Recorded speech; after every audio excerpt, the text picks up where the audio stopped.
예레미야 1장 11절부터 19절까지의 말씀을 통해서 선지자 예레미야의 소명 두 번째 시간을 여러분과 함께 하나님 말씀을 나누도록 하겠습니다. 오늘도 강의해 가면서 함께 하나님의 말씀을 읽도록 하겠습니다.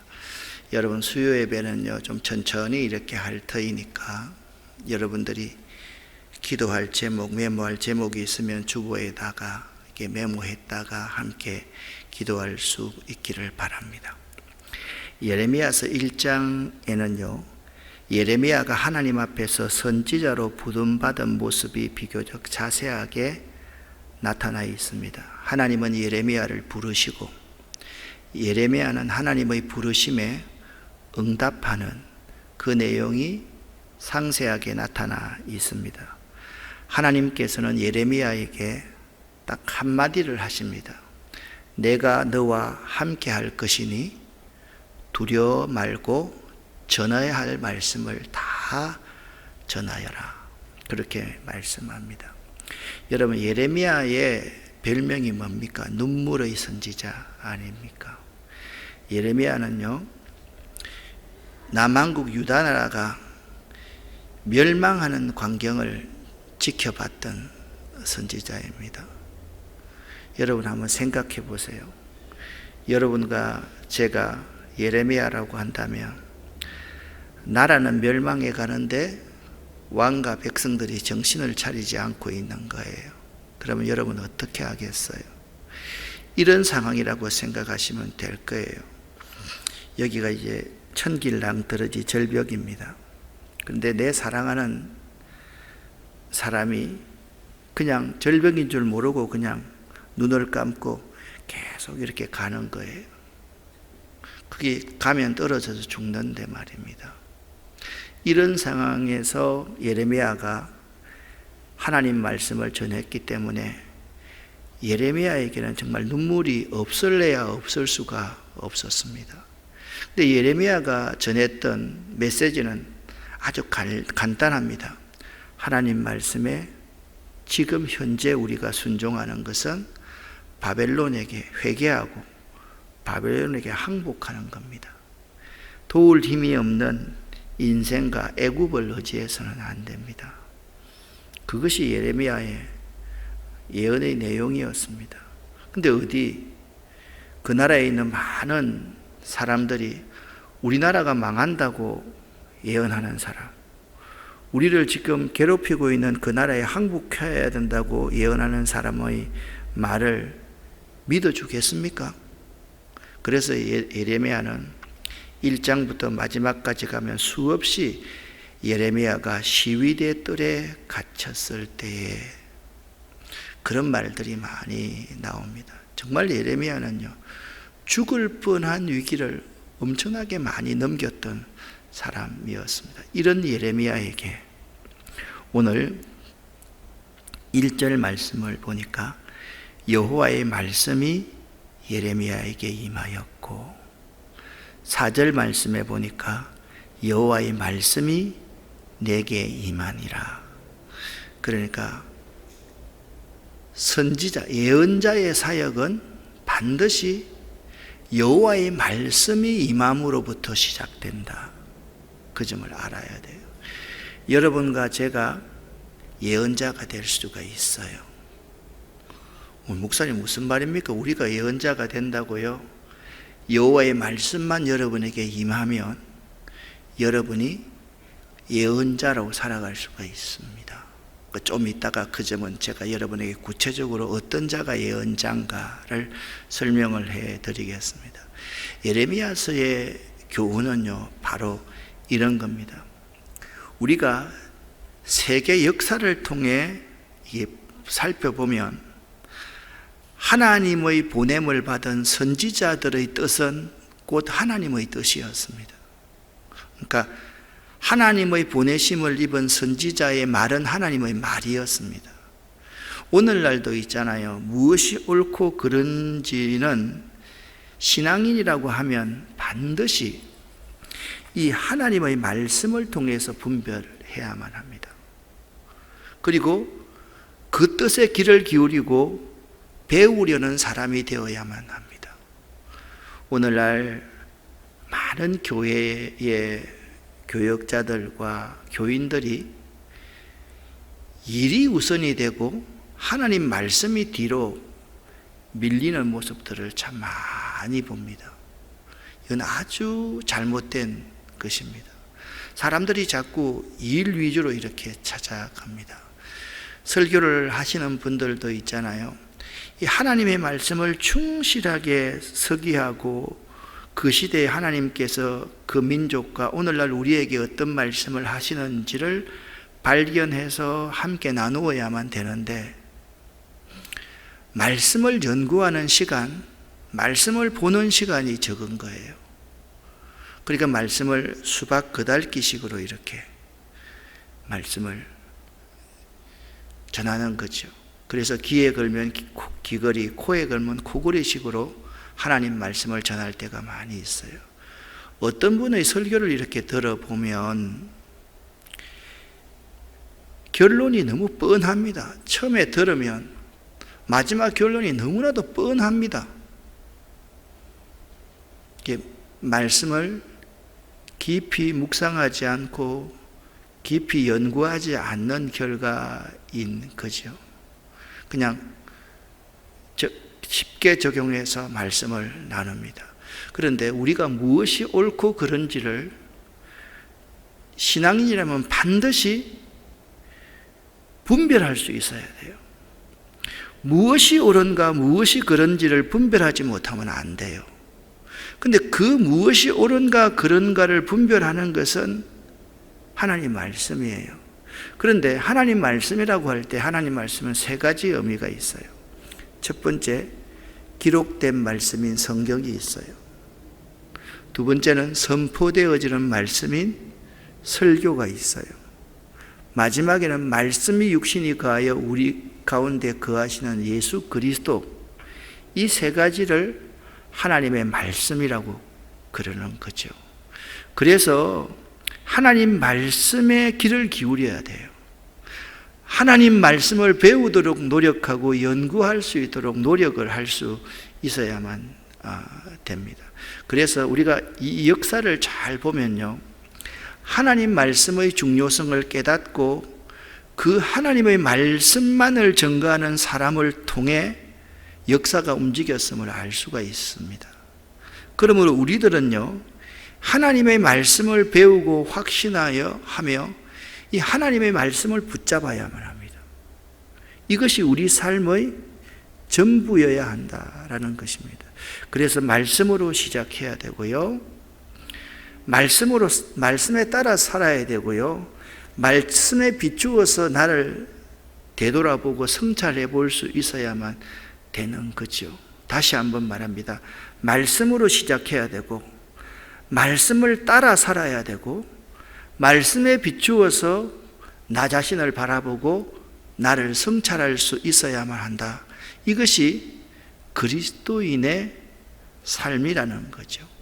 자, 오늘 본문 말씀에 보면 예레미야가 두 가지의 환상을 봅니다. 첫 번째 11절과 12절 말씀에 보니까 이렇게 말합니다. 여러분, 환상보다 우선되는 것이 여호와의 말씀이 또 내게 임하니라 라는 것입니다. 여기서 환상은요, 여호와의 말씀 가운데 일부분이라는 것을 알아야만 합니다. 예레미야에게 하나님께서 묻습니다. 예레미야야, 네가 무엇을 보느냐?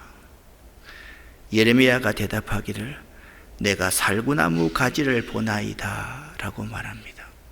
그때 여호와께서 예레미야에게 이르시되 잘 보았도다. 이는 내가, 내 하나님이 내 말을 지켜 살구나무 그대로, 살구나무 가지가 상징하는 그대로 이룰 것이다. 그렇게 말씀을 하고 있는 거예요. 자, 다시 한번 외우십시오. 예레미야야, 네가 무엇을 보느냐? 예, 내가 살구나무 가지를 보나이다. 하나님께서 말씀합니다. 잘 보았다. 네가 보았던 살구나무 가지의 그 의미가 무엇인지 아느냐? 이 살구나무는요, 히브리어 사케드라는 단어인데 깨어있다, 성급하다라는 뜻을 가지고 있습니다. 자, 이것이 중요한 것이 아니에요. 팔레스틴 지방에 살구나무의 특징이 있습니다. 특징이 뭐냐? 다른 나무들보다 일찍 싹이 튼다는 특징을 가지고 있습니다. 그러므로 살구나무 가지의 환상은 이런 것입니다. 하나님의 말씀이 항상 깨어 있어 반드시 다 이루어질 것을 의미합니다. 하나님 말씀이 일찍 이루어진다는 거예요. 속히 이루어진다는 거예요. 그 점을 말하고 있다라는 거예요.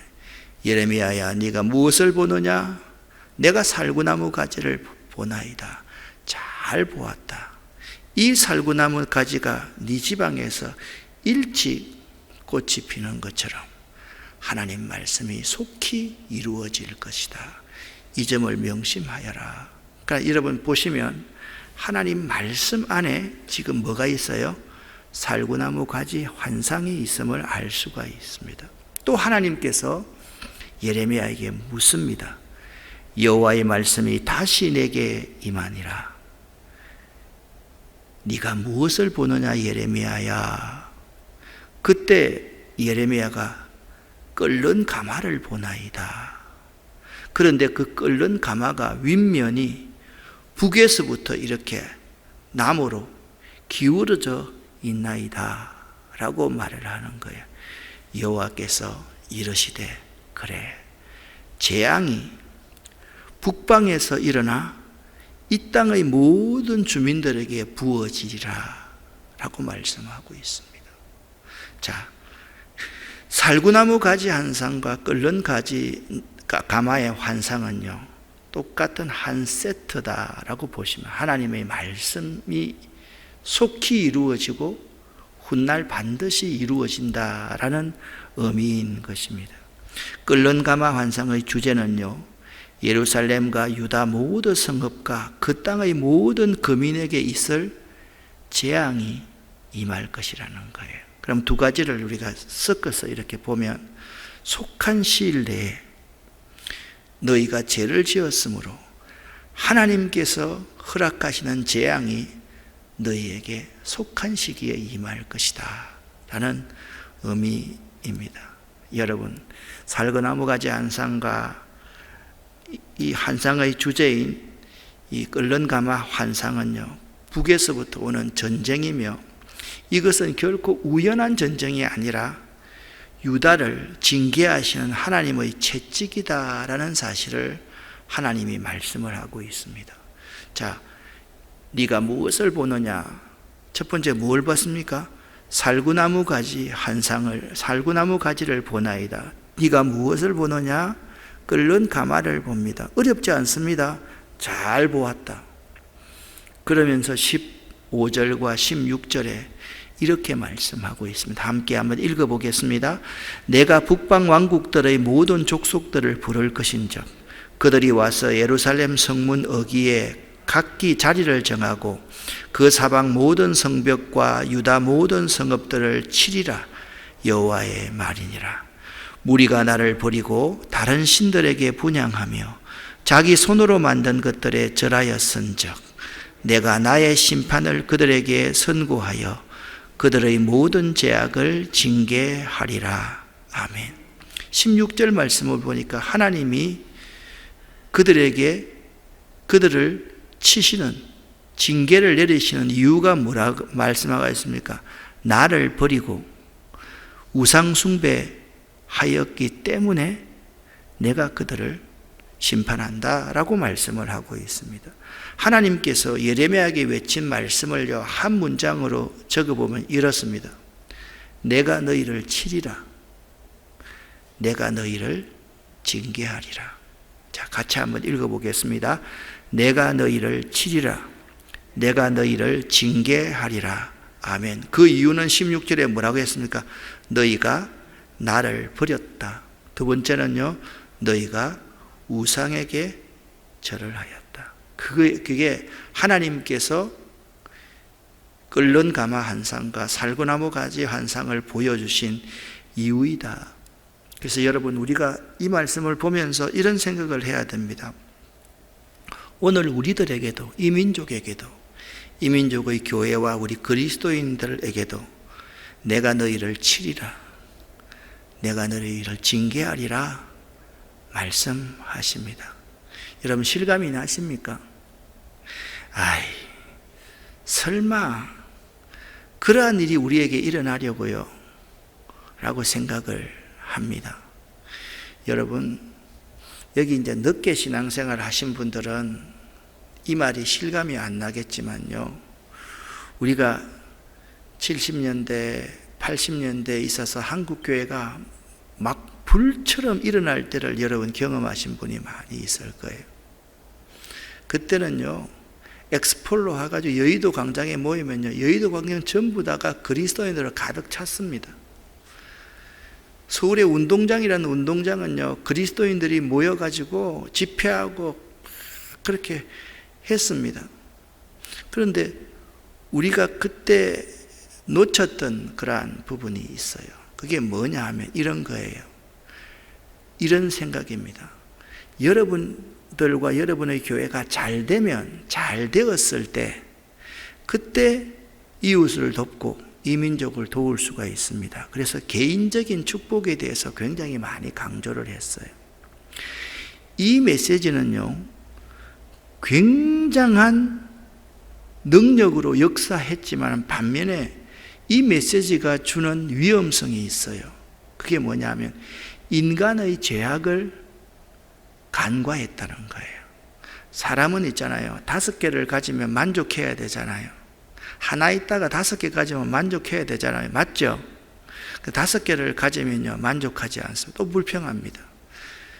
여러분, 새방에 살다가 월세방에 살다가 전세방으로 가면 얼마나 처음에는 좋습니까? 내가 이런 곳에서 살다니. 좀 넓은 집에 이렇게 삽니다. 너무 좋습니다. 그걸 만족합니까? 아니에요. 더 큰 집을 갖고 싶고요. 그렇게 되면 될수록 쓰임새는 더 많아지고요. 이웃을 더 안 돕게 되고요. 사람들이 복을 받으면 받을수록 자꾸 움켜쥐려고 하는 것이 우리 인간의 죄악인 거예요. 그래서 지금 많은 그리스도인들이 하나님을 버립니다. 뭐가 좋아서? 세상이 좋아서, 돈이 좋아서, 그리고 자녀들이 좋아서, 가족이 좋아서 하나님을 버리는 거예요. 그리고요, 하나님보다 더 사랑하는 것들이 너무 많이 생겼어요. 하나님 조금만 기다리세요. 나중에 제가 잘할게요. 만약 여러분 중에서 자신이 있으면 그렇게 한번 해보세요. 여러분이 언제 죽을지를 확신하는 사람은 그렇게 살아도 괜찮아요. 죽기 전에 한 2, 3년 전에 열심히 회개하고 죽으면 되죠. 하나님 됩니다. 그런데 있잖아요, 어떤 사람이 죽을 때 이런 말을 실제적으로 했습니다. 아이고, 회개할 시간도 없네. 우리가 위기의 순간을 맞이하면 그 짧은 순간에 탁 드는 생각들이 있잖아요. 여러분, 그런 경험이 많이 없어요. 저는 어릴 때 많이 아팠었기 때문에 그런 경험을 수없이 했습니다. 하나님 한 번만 살려주시면 내가 앞으로 잘할게요. 그런데 살려주셨어요. 앞으로 잘할까요? 잘된 것 가지고 하나님 앞에 더 죄를 지을까요? 그게 너희가 나를 버리고 우상에게 절을 하는 이스라엘 백성이고 우리들이기 때문에 오늘 하나님께서 내가 너희를 치리라, 내가 너희를 징계하리라, 이 말씀이 그 시대에 유다가 멸망하기 직전에 유다 백성에게 말씀하시는 말씀이 아니라 지금 우리들에게, 이 민족에게 하시는 말씀임을 알아야만 한다라는 거지요. 여러분, 하나님의 말씀은 반드시 이루어집니다. 정말 여러분, 하나님 말씀은 반드시 이루어집니다. 제가 첫 번째 예를 한번 들어볼게요. 창세기 19장에 하나님께서 소돔과 고모라 성이 멸망한다 말씀했어요. 근데 창세기 19장을 읽어가면 깜짝 놀랄 말이 있습니다. 14절에 롯의 사위들은 그 말을 농담으로 여겼더라, 그렇게 말씀하고 있습니다. 여기 농담으로 여겼다라는 이 뜻은 히브리어로 차하크라는 단어인데 비웃었다, 희롱하다라는 의미가 있습니다. 오늘날 있잖아요, 하나님 말씀이 선포되면 많은 사람들이 비웃습니다. 희롱합니다. 에이구, 아니 4차 산업혁명 시대에 그게 뭐야 도대체. 그렇게 하나님을 비웃고 하나님 말씀을 비웃고 주의 종들을 비웃고 주의 종들을 희롱합니다. 적어도 있잖아요, 우리들이 좀 더 젊었을 때만 하더라도 교회에서 주의 종들이 무슨 말을 하면 있잖아요, 그게 하나님 말씀인 줄 알고 다 들으려고 발버둥을 쳤습니다. 여러분 안 그래요? 그랬었죠? 그랬었어요? 안 그랬었어요? 지금 그래요? 안 그래요? 지금 안 그러잖아요. 여기 나와 있는 우리들도 그런데요, 그렇지 않은 사람들은요, 요즘에 주의 종들의 말을 잘 들을까요? 아니면 국가에서 하는 말들을 잘 들을까요? 그렇지 않습니다. 물론 주의 종들 가운데 근본주의자들 같은 사람들이 너무 성경을 자의적으로 해석한 그런 말들은 우리가 분별할 수 있어야 되지만, 일반적인 그러한 부분에서 우리가 참 많이 가 있다, 비웃다. 그러니까 그런데 여러분에게 물어볼게요. 소돔과 고모라 성이 멸망했어요? 멸망 안 했어요? 멸망했죠. 그 시대 사람들도 다 농담으로 여겼어요. 롯의 사위들은요, 그 시대 사람들의 대변자들이었어요. 롯의 사위는 그 시대 사람 중에서 제일 나은 사람들이었어요. 왜냐하면 우리가 소돔성, 소도마이트라고 하면 성적으로 가장 문란한 곳을 소도마이트라고 합니다. 그러니까 그래요. 이 성에서요, 세상에서 미련이 남아서 뒤를 돌아본 롯의 처는 소금 기둥이 되어버렸고, 롯의 두 사위는 어떻게 됐습니까? 유황 불비에 죽었다, 멸망했다, 그렇게 성경은 말씀하고 있습니다. 또 있잖아요, 창세기 19장에서 창세기 쭉 한번 넘어가 보십시오. 요셉이라는 사람이 나옵니다. 형들은 있잖아요, 하나님 말씀에 대해서 요셉이 꿈 이야기를 한 것이 자기가 꾼 꿈을 이야기한 겁니까? 하나님이 그에게 주신 그 말을 하고 있는 겁니까? 하나님이 자기에게 주신 말씀을 하고 있는 거거든요. 그런데 형들은 있잖아요, 그게 요셉의 말인 줄 알았어요. 요셉의 생각인 줄 알았어요. 그래서 형들은요, 자기 동생을, 사랑하는 동생을 죽이려고 했잖아요. 여러분, 멀쩡한 정신 가지고 한번 생각해 봅시다. 여러분 그렇게 한다고 해서 여러분 동생들 죽이고 싶겠어요? 얼마나 악했는지 알겠죠? 하나님 말씀을 받아들이지 않고 있는 사람들의 특징은 이렇습니다. 그런데 요셉이 정말 중요한 것은요, 이 하나님의 약속의 말씀을 끝까지 붙들고 믿었다라는 거죠. 그러니까 예레미야가 본 이 두 가지 한상, 살구나무 가지 한상과 끓는 가마 한상은 이 두 한상보다 먼저 생각해야 할 것이 뭐냐? 하나님께서 예레미야와 그 시대에 하신 말씀, 이 말씀이 두 한상이었다는 거예요. 그러니까 살구나무 가지 한상과 끓는 가지 한상은 뭡니까? 내가 너희를 심판하겠다. 왜? 너희가 나를 버리고 우상을 숭배했기 때문에. 그 말씀이 속히 이루어질 것이다. 반드시 이루어질 것이다. 그 말을 보기 쉽게 눈으로 보이면 사람들이 더 잘 믿거든요. 그렇게 보여주신 것이라는 거예요. 여러분, 환상보다 먼저 하나님께서 하신 말씀에 유의할 수 있어야만 돼요. 이 하나님의 말씀 안에 환상들이 다 들어있어요. 그래서 이렇게 제가 벤 다이어그램을 한번 그려보았습니다.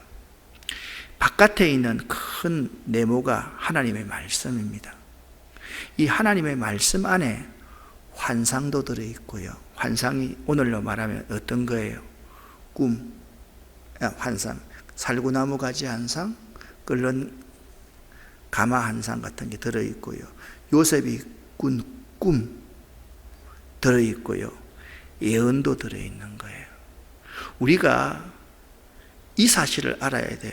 하나님의 말씀이 예언이다라고 할 때는 이 미리 앞으로 일어날 일들을 예언한다는 것은 하나님 말씀 안에 들어있는 하나의 부분이라는 것을 잊지 말아야만 해요.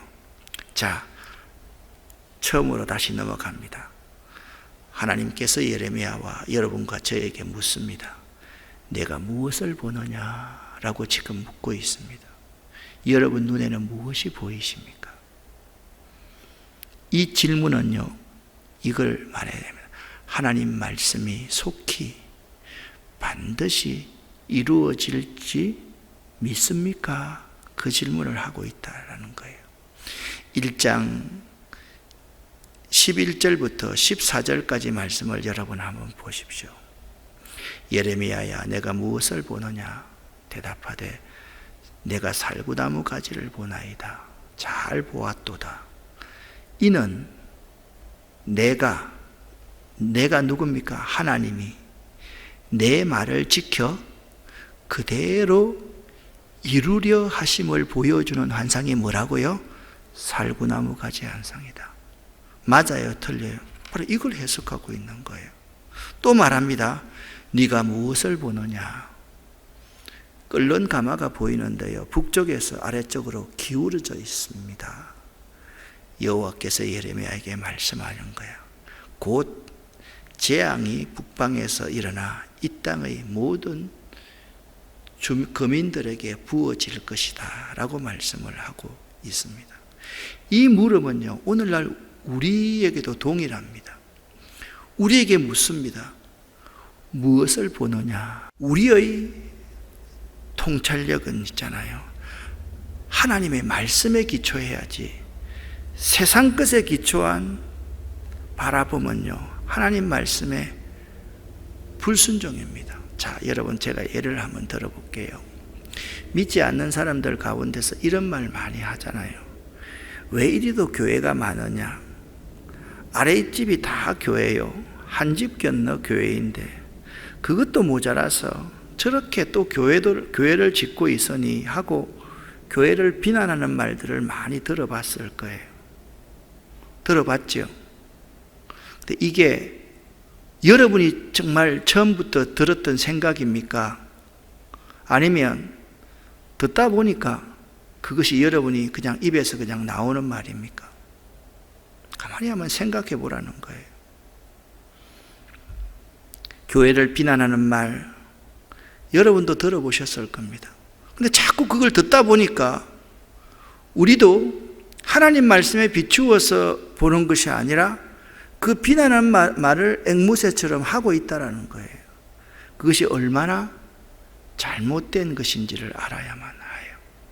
오늘 이 하나님이 예레미야를 부르시면서 예레미야가 하나님이 불렀을 때 제일 먼저 어떻게 대답했어요? 6절에 보면 나는 아이라 말할 줄 모릅니다. 어떻게 내가 이 어려운 시대에 그 사명을 감당할까? 아이고 저는 못합니다. 그렇게 말씀하고 있습니다. 그런데 4절부터 10절 말씀을 쭉 보면 여호와의 말씀에 기초하여 하나님은 예레미야를 불렀음을 알 수가 있습니다. 4절에 보십시오. 여호와의 말씀이 내게 임하니라 라고 말씀하고 있습니다. 6절에 뭐라고 말씀합니까? 나는 아이라 말할 줄을 알지 못합니다. 주 여호와여 슬픕니다. 나는 못합니다 라고 말합니다.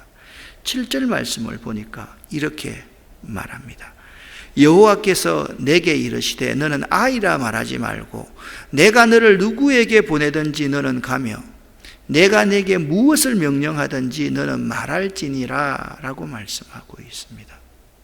그러면서 말하면 나 여호와의 말이니까 너는 그들 때문에 두려워하지 말아라. 내가 너와 함께하여 너를 구원하리라.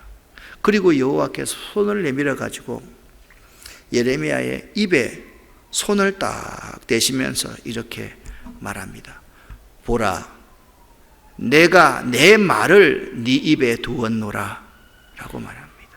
그러면서 예레미야가 해야 될, 전해야 될 그런 분명히 사명이 무엇인지를 내가 하는데, 나 하나님이 하는데 너는 이것을 외쳐야 된다. 내가 그것들을 뽑고 파괴하며 파멸하고 넘어뜨리며 건설하고 심게 하였느니라. 그렇게 말씀하고 있음을 봅니다. 여러분 10절의 이 보라, 내가 오늘 너를 세워서 뽑고 파괴하며 파멸하고 넘어뜨리며 건설하고 심게 하였느니라. 8절 말씀을 보십시오. 뭐라고?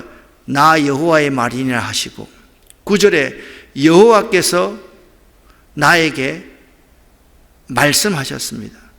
10절에 말씀하셨습니다. 그러니까 10절에 예레미야의 사명도요, 하나님의 말씀임을 우리는 알 수가 있는 거예요. 자, 여러분 이렇게 한번 보십시오. 왼쪽의 예언과 오른쪽의 예언이 다릅니다. 왼쪽의 예자는 맡길 예자입니다. 오른쪽의 예자는 미리 예자입니다. 그러니까 지금 예레미야서의 예언자는 한자로 쓰면 하나님의 말씀을 맡은 자라는 거예요. 우리가 돈을 은행에 맡길 때 예치한다, 예탁한다, 예금한다 그렇게 말하잖아요. 내가 뭘 맡겨요? 돈을 은행에 맡긴다는 거예요. 그러니까 예언자라는 것은 뭐냐면 하나님께서 하나님의 말씀을 그 입에 두어서 그 말씀을 맡겨둔 사람을 예언자다라고 말하는 거예요. 그래서 구약 성경의 예언자는요, 하나님의 말씀을 맡은 자임을 알아야 됩니다. 그러니까 여러분들이 하나님 말씀에 귀를 기울이고 하나님의 말씀에 따라 하나님의 뜻을 찾고 하나님 말씀을 증거하면 여러분이 예언자가 될 수 있어요, 없어요? 될 수 있습니다. 우리들이 예언자가 되어야만 합니다. 예언자가 없으면 그 시대는 망하기 때문에 그렇습니다. 역사를 움직일 때 예언자들이 하나님의 말씀대로 그 시대에 전파했을 때 그 시대가 올바르게 갔던 거지, 예언자들이 없는 가정, 예언자들이 없는 교회, 예언자들이 없는 사회, 예언자들이 없는 민족은요 망할 수밖에 없었다라는 사실을 여러분과 제가 기억할 수 있어야 됩니다. 오늘 1장을 보면서 예레미야에 있잖아요, 소명을 생각하지 말고 나를 부르시는 하나님에 대해서 생각을 해야 돼요. 그러니까 내가 누구라고요? 하나님의 말씀을 맡은 자가 되어야 돼요. 따라합시다. 나는 예언자입니다. 하나님의 말씀을 맡은 자입니다. 그래서 우리는요, 하나님 말씀을 잘 듣고 말씀을 신비에 새기고 순종해야만 되는 거예요. 17절부터 오늘 19절까지 이렇게 말합니다. 너는 내 허리를 동이고 일어나. 그러니까 여러분, 허리를 동인다, 허리띠를 탁 맨다. 이것은요, 정신 차리라는 거 아니에요. 깨어서 하라는 말 아닙니까? 내가 내게 명령한 바를 다 그들에게 말해라. 예언자는 어떤 사람입니까? 하나님이 나에게 명령한 것만 말하는 사람이 예언자입니다. 그러면 바꾸어서 하나님이 나에게 명령하지 않는 내 생각을 말한 사람은 예언자입니까? 거짓 예언자입니까? 거짓 예언자인 거예요. 아주 분명하게 말씀하고 있습니다. 내가 네게 명령한 바를 다 그들에게 말하라. 그리고 그들 때문에 두려워하지 말아라. 네가 그들 앞에서 두려움을 당하지 않게 내가 하겠다. 하나님이 이렇게 말씀하고 있습니다. 자, 18절 말씀 같이 한번 읽어보겠습니다. 보라, 내가 오늘 너를 그 온 땅과 유다 왕들과 그 지도자들과 그 제사장들과 그 땅 백성 앞에 견고한 성읍 쇠기둥 놋성벽이 되게 하였은즉. 좀 어렵습니다. 이것을 쉬운 번역으로 같이 한번 읽어보겠습니다. 보아라, 오늘 내가 너를 굳건한 요새와 같은 성으로 새 기둥으로 놋성벽으로 만들겠다. 아멘. 자, 19절 말씀을 보면 그들이 너를 치나 너를 이기지 못하리니 이는 내가 너와 함께하여 너를 구원할 것임이니라. 여호와의 말이니라. 이 말씀도 쉬운 번역으로 같이 읽어보겠습니다. 그들이 너와 맞서 싸우더라도 너를 이기지 못할 것이다. 이는 내가 너와 함께하여 너를 구할 것이기 때문이다. 나 여호와의 말이다. 아멘. 하나님이 예레미야에게 내가 너와 함께하겠다 하셨습니다. 아멘입니까? 하나님이 여러분과 저에게도 내가 너와 함께하겠다 말씀하고 계십니다. 믿으시기를 예수 이름으로 간절히 축원합니다. 19절 말씀에 이렇게 말합니다. 그들이 너를 이기지 못할 것이다 라고 말씀하고 있습니다. 다시 한번 읽어보겠습니다. 그들이 너를 이기지 못할 것이다. 아멘. 말씀의 결론을 맺습니다. 제사장의 아들로 태어난 예레미야는 처음에는 택함을 받고 두려움에 떨었지만 하나님께서 함께 하시리라는 그 약속의 말씀을 믿고 나라의 지도자의 말보다 하나님의 뜻을 따랐던 사람입니다. 사랑하는 여러분, 항상 하나님의 말씀에 답이 있다. 따라합시다. 하나님의 말씀에 내 인생의 답이 있다. 내 사업에 답이 있다. 내 자녀의 답이 있다. 믿으시기를 예수 이름으로 간절히 축원합니다. 기도하겠습니다. 오늘 한 가지만 딱 붙들고 기도합시다. 하나님의 말씀에 답이 있습니다. 나는 과연 예언자인가 생각하면서 오늘 기도하고 돌아가겠습니다. 주여 믿습니다. 고백합니다. 주여 믿습니다.